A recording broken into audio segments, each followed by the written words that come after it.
Bon Nicolas, quand on s'est parlé pour faire la présentation du match, tu disais que l'Aljo avait besoin de retrouver une âme. Même s'il n'y a pas la victoire, on peut dire quand même que le groupe a retrouvé une âme ce soir. Alors effectivement, s'il y a une chose qu'il faut retenir, et c'est, je leur ai dit que j'étais fier d'elle, mais on s'était dit ça dans les vestiaires, dans le sens où on voulait absolument l'état d'esprit.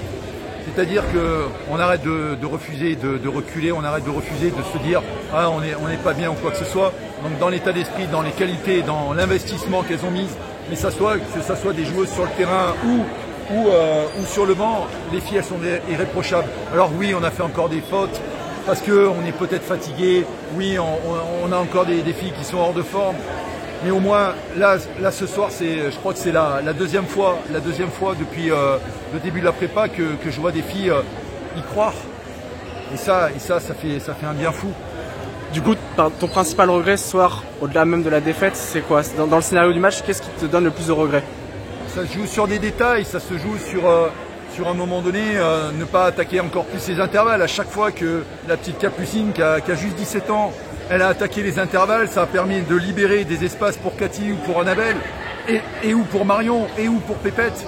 Et donc à un moment donné, je comprends que par rapport à son âge, c'est encore difficile, mais ça se joue sur des détails, donc croire encore plus que quand on joue dans les intervalles, il faut y aller à fond. Il faut comprendre pourquoi je vais dans les intervalles. Mais déjà sur l'état d'esprit, c'est que du bonheur.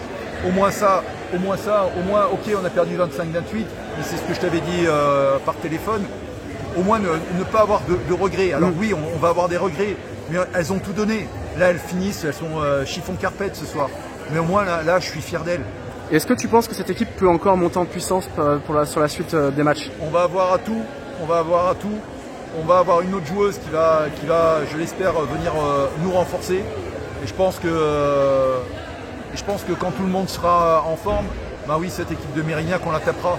Donc ça veut dire qu'il faut arrêter, comme a dit Annabelle justement tout à l'heure, maintenant il faut y croire. Il faut arrêter de dire ouais, bon, on a joué contre Nios, on a joué contre Pessac, on a joué contre Côte Basque. Ok, c'est trois belles équipes, mais des équipes comme Mérignac, on peut les taper, on va les taper. Et à partir du moment où on se construit comme ça, eh ben, oui, on ne va pas rester Fanny en tout cas. En tant que coach et ancien gardien, Layla fait une grosse rentrée. Est-ce que tu regrettes de ne pas l'avoir lancé plus tôt du coup dans ce match? Question piège. Oui, la réponse c'est que c'est oui. Je peux avoir un regret. J'ai voulu mettre Tania parce que je voulais qu'elle apporte encore un état d'esprit encore plus positif. Bon, ce soir c'était pas son soir. Alors oui, j'aurais pu et j'aurais peut-être dû même faire la rentrée. Et par contre là il a fait une superbe deuxième mi-temps et si on est revenu c'est en partie grâce à elle. Mais elle montre depuis le début de la saison qu'on peut compter sur elle et je sais qu'on va continuer à compter sur elle, mais pour ça il faut encore continuer à bosser. Très bien, je te remercie. Voilà.